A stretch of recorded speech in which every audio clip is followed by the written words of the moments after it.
SpaceX के dragon capsule के जरिए अंतरिक्ष यात्री सुनीता विलियम्स और बुच विल्मोर पृथ्वी पर लौट रहे हैं। 18 मार्च को 10:35 पर यान को इंटरनेशनल स्पेस स्टेशन से अलग यानी अनडॉक करने की प्रक्रिया शुरू हुई थी। सुनीता विलियम्स और बुच विल्मोर ने 5 जून 2024 को परीक्षण यान स्टारलाइनर से इंटरनेशनल स्पेस स्टेशन के लिए उड़ान भरी थी। वहां 8 दिन गुजारने के बाद उन्हें वापस लौटना था, लेकिन यान में खराबी के कारण वो लौट नहीं पाए और अब उन्हें वापस लाया जा रहा है।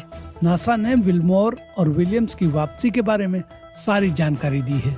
तो सबसे पहले 18 मार्च को भारतीय समय अनुसार सुबह 8:15 बजे हैच क्लोज यानी यान का ढक्कन बंद कर दिया गया।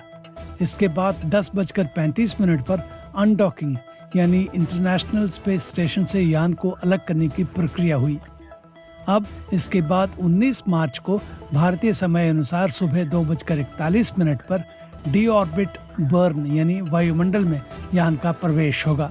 उसके बाद 19 मार्च को ही 3:27 पर स्प्लैश डाउन यानी समुद्र में यान की लैंडिंग होगी। इसके बाद 19 मार्च को ही भारतीय समय अनुसार सुबह 5 बजे पृथ्वी पर वापसी के संबंध में एक प्रेस वार्ता होगी। नासा ने बताया कि मौसम की स्थिति को देखते हुए स्प्लैश डाउन की जगह का निर्धारण किया जाएगा।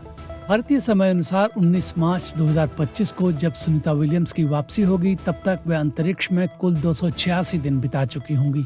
इसके साथ ही वो एक यात्रा में तीसरी सबसे ज्यादा दिन तक अंतर्राष्ट्रीय स्पेस स्टेशन पर वक्त बिताने वाली महिला वैज्ञानिक बन जाएंगी।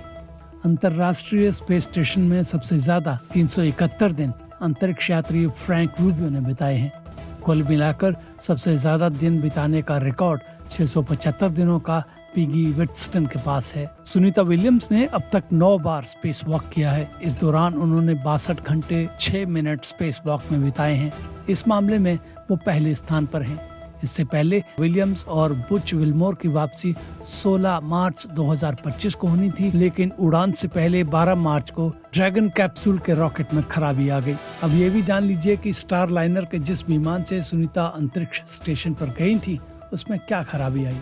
सुनीता विलियम्स और बुच विल्मोर जून 2024 में स्टारलाइनर स्पेस एयरक्राफ्ट के जरिए अंतर्राष्ट्रीय स्पेस स्टेशन पर पहुंचे थे। स्टारलाइनर का निर्माण बोइंग ने किया था। स्टारलाइनर में आई खराबी के कारण अंतरिक्ष यात्री अंतर्राष्ट्रीय स्पेस स्टेशन पर अटक गए थे। अंतरिक्ष में पहुंचने के बाद स्टारलाइनर में समस्याएं पैदा हो गईं। उसके 5 थ्रस्टर्स बंद हो गए।